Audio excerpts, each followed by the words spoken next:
7h31. Bom dia, eu sou Ricardo Boechat, esta é a Band News FM, nós vamos ficar juntos até as 9h, qualquer coisa da matina, com as principais notícias nacionais e internacionais, o nosso time de colunistas, de comentaristas, todas as equipes da Band News FM, espalhadas pelo Brasil, pelo mundo. Obrigado a você, meu amigo, minha amiga que está conosco nas praças que compõem a rede Band News FM de notícias. Vou embaralhar para ver se acerto. Bom dia para Vitória, a linda Vitória. Bom dia também para Belo Horizonte, para Salvador, para Fortaleza, para Porto Alegre, para Curitiba, para Orlando, na Flórida, para São Paulo, Rio de Janeiro, Brasília, João Pessoa, matei a pau.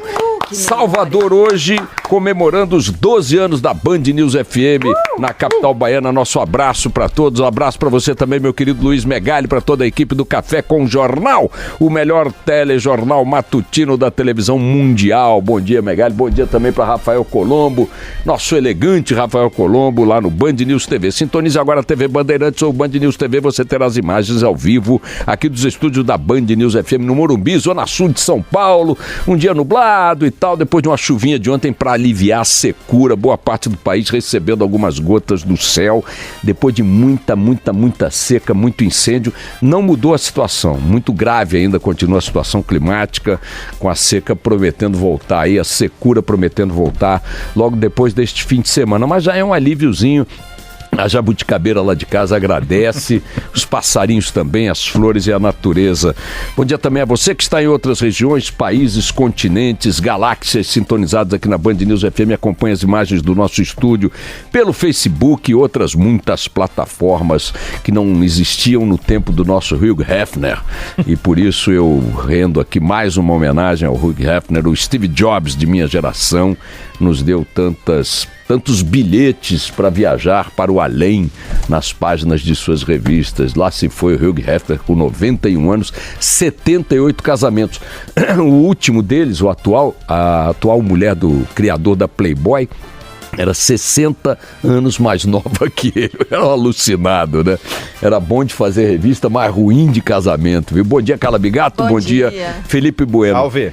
Minha gente, pouca coisa para acrescentar à feijoada do dia a dia que nos tem sido servida pela política, pela realidade nacional. Só fazer aqui alguns rápidos registros. Ontem, a Polícia Federal fez uma operação em Boa Vista, direcionada aos filhos do senador Romero Jucá, e não é filho só, o filho, a filha, duas ex-enteadas, a ex-mulher. Um negócio fantástico, um negócio assim de uma família unida, permanece unida em todos os momentos de dificuldade, de alegria, de poder, de roubalheira, né? A família Jucá é um fenômeno, é um DNA, né, exemplar da nossa política, né? E o senador voltou a atacar a operação. Ele já é alvo de 8 inquéritos diversos relacionados a bandalheiras em várias áreas do Estado brasileiro. A todos vem reagindo com o mesmo discurso, desqualificando delatores, desqualificando procuradores, chegou a dizer que havia uma certa atração sexual, erótica do ex-procurador-geral da República com o seu vasto bigode grisalho e tal, e ontem não agiu de forma diferente, né? Indignado, soltou uma nota, bababi, bababá. Eu gosto de imaginar que Romero Jucá está sempre falando a verdade, né? Portanto, um cara que toda hora é alvo de investigações, de investidas policiais, de denúncias, de delações, de suspeitas e tal, Sua Excelência sempre reage com um tom indignado, ora irônico, ora pornográfico e tal, muito veemente, etc e tal. Mas o dado que eu gosto de lembrar é o seguinte: uma vez um ministro do governo Itamar me disse uma coisa a respeito de um empresário. Eu estava conversando com ele por telefone e eu disse: poxa, então tem essa notícia aqui sobre esse empresário denunciando ele de tal coisa e tal. Mas rapaz, eu tô achando estranho e tal. Ele disse: olha, Boechat, eu não vou entrar no mérito não, mas é o seguinte, volta e meia esse empresário está em alguma confusão. Não é possível que em todas ele seja inocente, Boechat. E me lembrou um provérbio chinês que eu gosto muito de repetir, que é o seguinte: se o cavalo vencer a corrida uma vez, é sorte. Se o cavalo vencer a corrida pela segunda vez, é coincidência. Se o cavalo vencer a corrida pela terceira vez, cara, para de pensar em matemática e aposta no cavalo, tá certo? Então, é a mesma coisa em relação a Romero Jucá. Romero Jucá está toda hora ganhando a corrida das denúncias da corrupção no Brasil. A todas reage indignado, dizendo que é mentira, que é conspiração, que é absurdo, que é perseguição sexual da Procuradoria. Mas é o seguinte, não é possível, Romero Jucá, que você seja o eleito sistemático, né, de tantas operações. Não é possível que a todas correspondam uma conspiração contra você. Vamos imaginar que a Polícia Federal, o Ministério Público Federal, a Justiça tenham se reunido num salão secreto para definir qual é o inimigo público que perseguirão implacavelmente e escolher você, Romero Jucá. Não pode ser, isso não é razoável. É claro, né, que neste acervo de 8 inquéritos que já tem você como alvo, mais esta operação de ontem que expandiu, né, no DNA, na árvore genealógica do Jucá, mais uma investigação escandalosa, desta vez envolvendo desvios de 32 milhões, afetando o programa Minha Casa Minha Vida, da população mais pobre do país. É evidente, Jucá, que isso aí não é resultado de uma conspiração contra você. Isso aí é resultado do que você é, da prática que você tem na vida pública, que é igual à prática de muitos outros figurões da política nacional, né? E é isso que a gente torce para que em algum momento você responda por isso de forma bem efetiva, sabe? Um modelo assim, Sérgio Cabral, sabe? Um modelo desse gênero. Torcemos muito por você, viu, Jucá? E pelos meninos e meninas também, maravilhosos, filho, filha, nora, genro, irmão, primo, é uma maravilha. Vejam agora também outra figura, outra família que rouba unida e permanece unida, é a do gorduchinho lá, o porquinho da Bahia, o nosso Vieira Lima, né? Agora descobriram, divulgaram, na verdade, nas bolsas que guardavam dinheiro, né? Bolsas da própria empreiteira baiana OAS, né?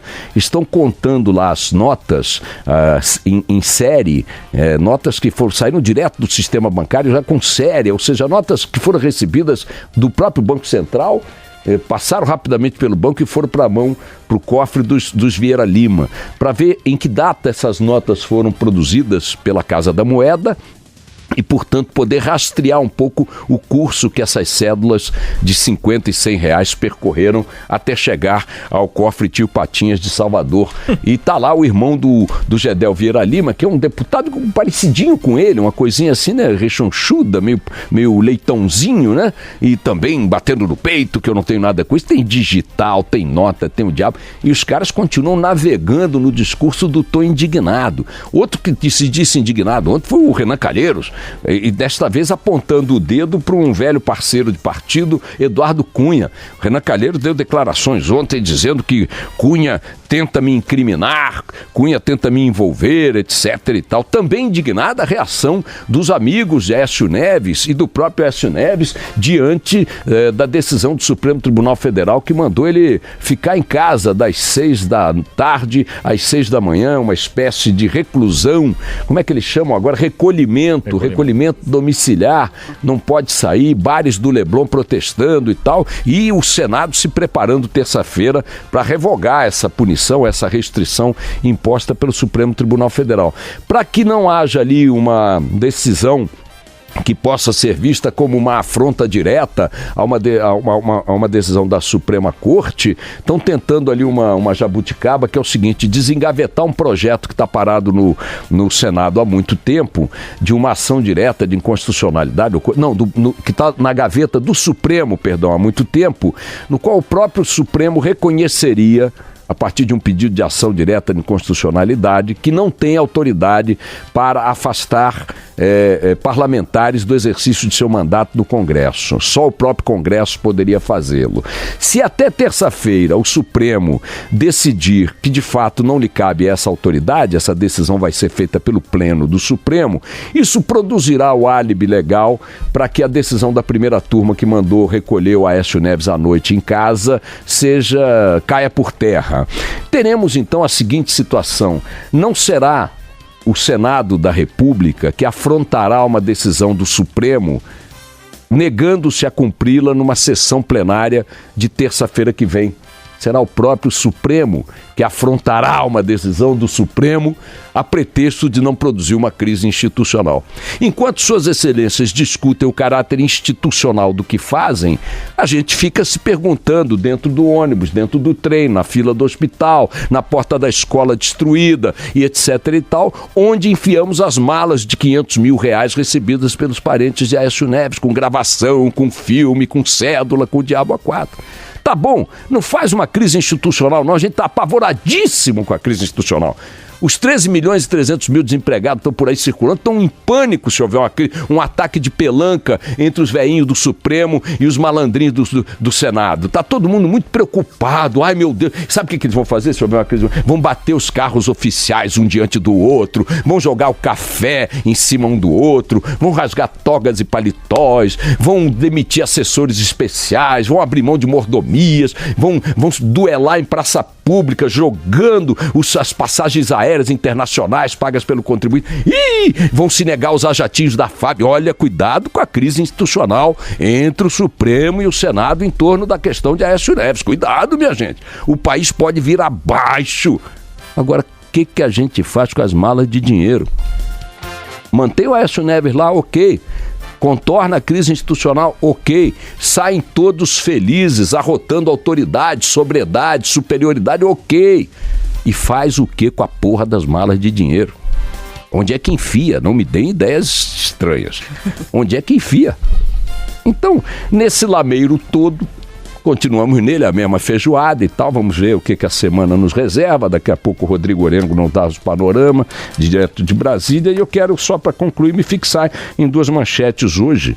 Uma da Folha de São Paulo, outra do Estado de São Paulo. Ontem, a secretária do Tesouro, a doutora Ana Paula Vescovi, deu um grito de alerta dizendo o seguinte: o déficit nas contas públicas da União está colocando o governo em situação de risco legal.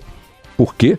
Porque os sucessivos rombos nas contas públicas, leio aqui no texto da Folha, e o forte corte nos investimentos podem levar o governo a descumprir a partir de 2018 regra prevista na Constituição. Ou seja, cometer o crime que pode, o descumprimento dessa regra constitucional configura crime de responsabilidade do presidente da República. É bem verdade que se isso se configurar lá para meados de 2018, manter ou não Temer na presidência, pouca diferença fará, porque estaremos já praticamente na sucessão, eleição, etc. e tal. E óbvio que a classe política, o Congresso, não vai apiar o presidente da República, seja lá quem for e por que for, numa reta final de eleição e de sucessão constitucional, com voto, etc. e tal. Mas mesmo assim teríamos a repetição de um crime de responsabilidade semelhante ao que derrubou Dilma. O governo não cumpre uma regra constitucional, configura desrespeito à Constituição, a figura punida por isso é o presidente e a punição é o impeachment. Mas esquece que isso também está no plano institucional e o que nós usamos, comemos, vestimos é o plano real. No plano real, o que essa situação indica, mostra, aponta, é que o país está caminhando para uma quebradeira absoluta nas contas públicas, mais ainda do que aquela que já está configurada.